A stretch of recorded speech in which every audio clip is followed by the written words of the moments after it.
year Ben Bernanke at the Federal Reserve, because according to him, there's no inflation. Now, he's going to be speaking in front of Congress, I think today, maybe he already did, and tomorrow he's giving a press conference on Wednesday. That'll be very interesting. Hopefully somebody will ask him some difficult questions and follow up, but I doubt it.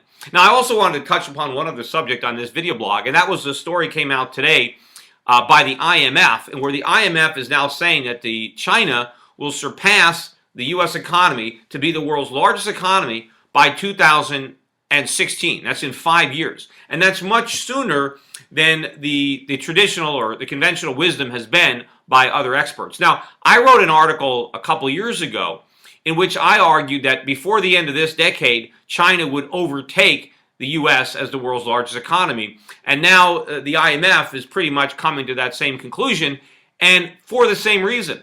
You see, what other nations, what other economists fail to look at or fail to factor in is exchange rates. They've assumed that the RMB and the dollar will stay at the same rate that they are today. Well, I believe that sometime over the next several years, you will see a substantial revaluation of the Chinese RMB, where the Chinese currency will rise sharply. And when that happens, that changes the way you measure GDP.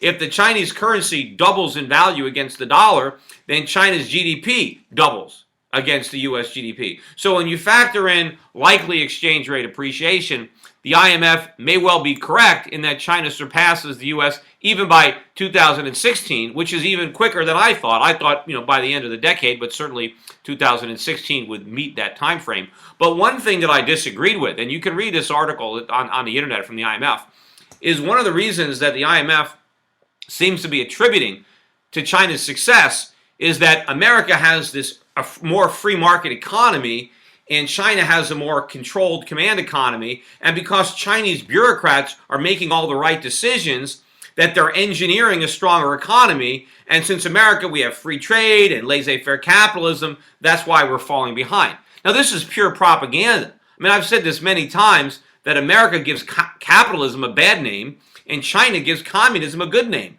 because they're not, China is not communist, and America is not capitalist. The truth of the matter is, the Chinese economy looks more like the American economy from 100 years ago than the American economy does today.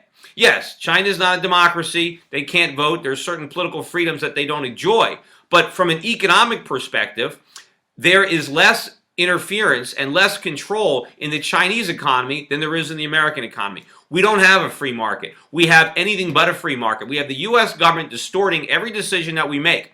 There are all sorts of rules and subsidies and taxes that inhibit the free market from functioning and cause assets and labor and capital to be allocated the way the government wants them to. And in addition, we have all sorts of foolish policies that are perpetuated by politicians trying to get reelected. So we do a lot of things in this country that are bad economics but are good politics. And that is part of the problem. Now, you might want to say, hey, that's one of the benefits of China is since they don't have to worry about constantly getting reelected, they can do what's right and not what's politically expedient. But the bottom line is we are losing to China because we are not free, because we don't have a capitalist economy. If we did, then this wouldn't be the case. And of course, we also have government money. We don't have sound money anymore. We have fiat money. We have interest rates that are much too low, that have been distorting decisions as well as government rules and regulations. So we have anything but a free market economy. And it's because of all the government interference in our economy. That's why we're losing ground. And the reason that China is gaining is because they have less. I'm not saying China is perfect. Far from it. They have too much government in China. It's just that they have less than we do. Remember, when the old Soviet Union, a real communist country, was around, there was no economic growth in the old Soviet Union. They couldn't even feed, they were starving. We had to give them grain credits. That's because they were a communist country in every sense of the word. That's not the case in China. And let's not try to pretend that if we simply had more government and more control, that's the way to succeed. No, the opposite. We need to dismantle all the government that we have. We need to go back to the type of economy we had 100 years ago when we had freer markets, when resources were allocated based on a competitive market, based on a profit motive, not based on political whim. Investments weren't made because there was a subsidy, because there was a government guarantee, because there was a tax deduction.